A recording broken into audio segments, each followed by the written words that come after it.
I used to think money was the difference between security and fear. Now I think it's distance. 5 years ago, when my business collapsed, I called my uncle from the parking lot of a bank that had just denied my loan restructuring. I remember watching people walk in and out with coffee cups like it was an ordinary Tuesday. For them it was. For me it was the day I realized I might lose everything. My uncle is the kind of wealthy that doesn't announce itself but never has to check a price tag. Investment properties. A lake house, the kind of portfolio that survives recessions comfortably. I didn't ask him to save me.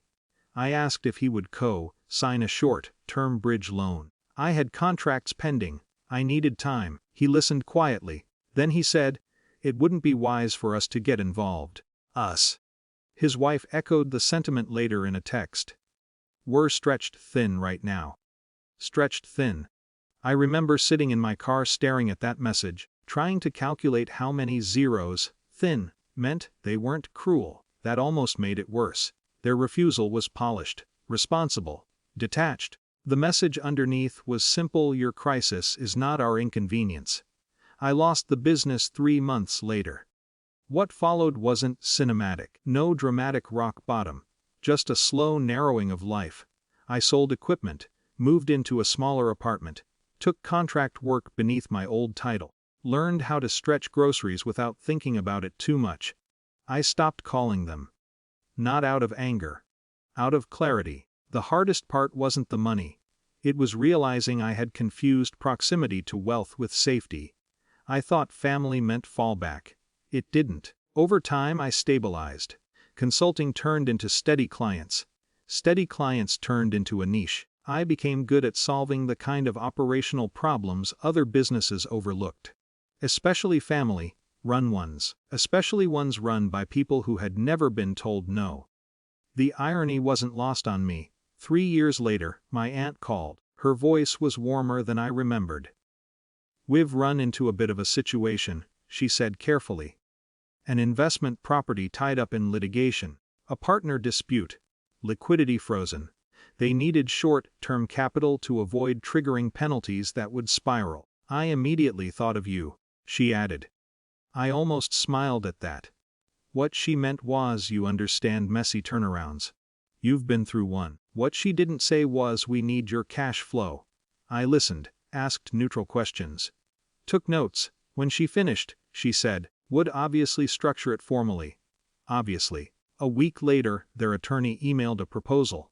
It was thorough, clean, professional. It required my capital injection and my signature to secure a restructuring agreement already drafted with their bank. There it was, authority in black and white. Deadlines, legal language, consequences if funding wasn't secured within 10 business days. My involvement would stabilize them. Without it, they would have to liquidate assets publicly. I sat at my desk staring at the document longer than I expected. Old reflexes surfaced. This was my chance to prove I wasn't small, to show that I had survived. That I could be generous even when they hadn't been. But underneath that impulse was something quieter. Exhaustion. I called my uncle.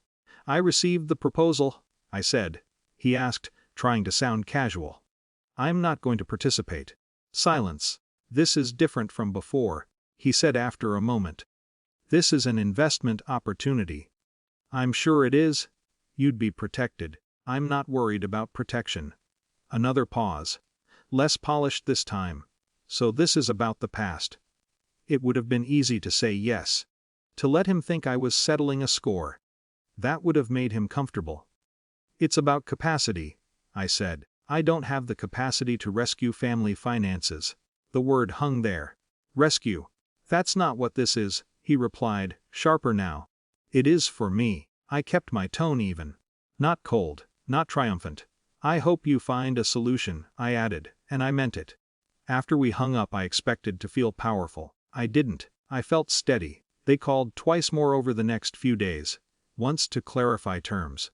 Once to suggest a smaller amount. Each time, I declined without elaboration.